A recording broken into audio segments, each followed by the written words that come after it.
This was me on my UTME examination day. I was so terrified, nervous, my leg was shaking. I had a plan to pretend I was sick so that the following year I will just write the exam. I found myself in this situation and I went to YouTube, of course. Well, all the study videos I was seeing on YouTube was just how you can study very, very effectively. I've already done that. So I didn't really see a YouTube video based on how to actually do the exam. Yes, I converted from this mode to this mode that same morning.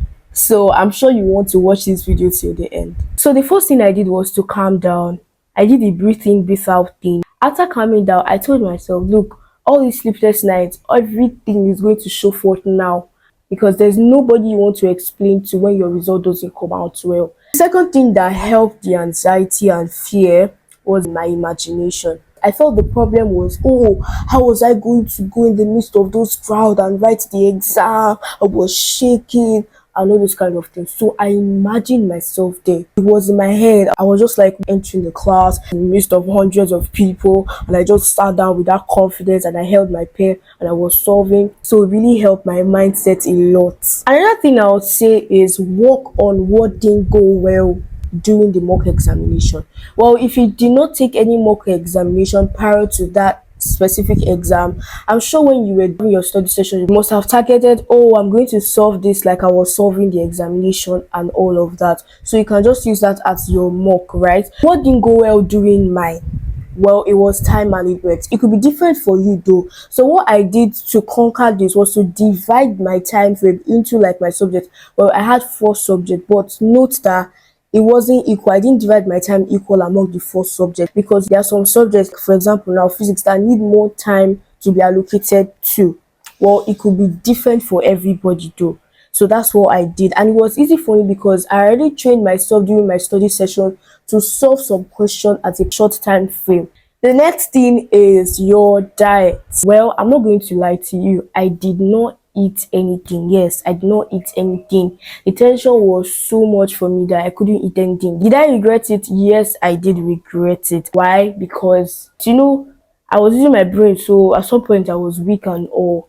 So what I would advise is eat, but eat something light. Let me just tell you the perfect thing. Cereal works best. Cereal works fine. You don't want to have an empty stomach like me, and at the same time you don't want to be too full. And the final step is to find your biggest source of motivation. I'm not going to say my biggest source of motivation is your biggest source of motivation. No, not at all.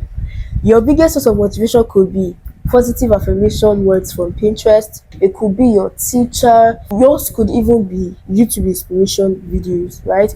Well, mine was looking at my mom. That morning, I literally looked at her. I had that spirit that, oh, see, you can't let mama down. She's putting so much for you. You cannot let this fear and anxiety come from nowhere and destroy everything. So that was my biggest source of motivation. Looking at her alone, man, I went to that exam hall and I blasted everything. Well, the results came out and it wasn't really what I expected. Really high. Can you imagine? Even got me my dream course studying in university. So what more am I looking for? So guys, I am so glad I did all of this. Trust me, doing all of this would really help you to overcome the anxiety and fear to writing your exam. It was such an amazing experience because I don't have to write it again next year, and I'm going to the university. I wish you the best of luck in your examination. You definitely pass your exam with God and all of the steps. Okay, so I don't know where I lost this clip to, but thank you so much for watching. If you really love this video, please give it a thumbs up, like this video and subscribe. Bye guys, till next time.